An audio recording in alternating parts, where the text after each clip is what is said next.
Hello everyone, Jason Warren with DT Met, and I hope everyone enjoyed a wonderful and safe Thanksgiving.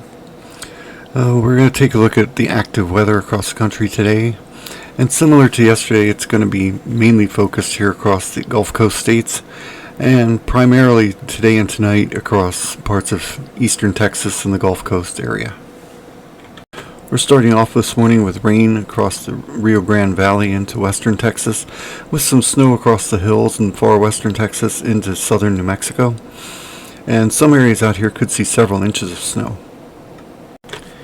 This big cold upper low that's sitting out here over West Texas is just going to continue to spin today and produce areas of heavy snow over southeastern New Mexico and western Texas, with deep moisture coming in off the Gulf of Mexico.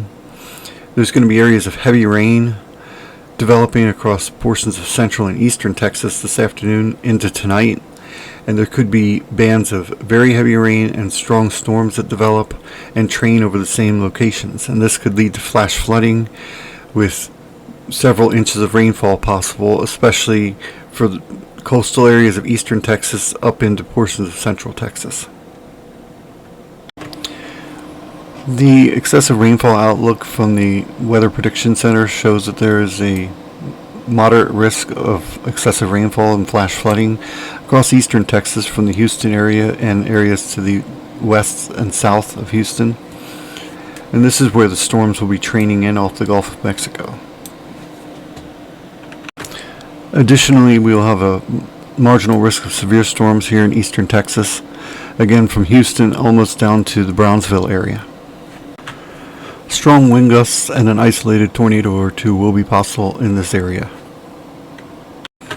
The system will intensify as it moves out over the southern plains tomorrow, and we will see some heavy rain over the lower Mississippi Valley tomorrow with the associated cold front, and some heavy rain and strong storms wrapping up around the upper low back across Oklahoma and North Texas.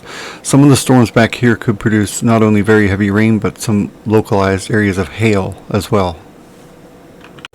The system will continue to advance north and east Saturday night into Sunday morning.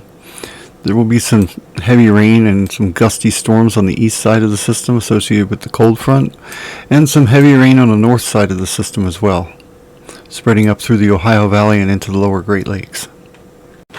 There will be a marginal risk for severe storms tomorrow across parts of the Gulf Coast, primarily from southeastern Louisiana, across southern Mississippi, southern Alabama, into the western part of the Florida Panhandle.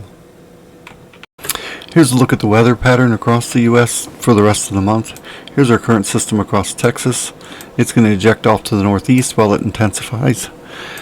And then we'll begin to see cold air build across portions of the northern U.S., the northern plains, northern Rockies, and even into parts of the northwest toward the end of the month. And this will begin making inroads southward into the central Rockies and central plains by the 30th of the month. This is reflected in CPC's 6 to 10 day outlook, which shows colder than average temperatures expected across much of the western U.S.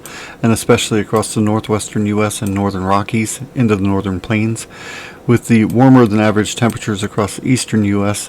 primarily shifting to the southeast and into Florida.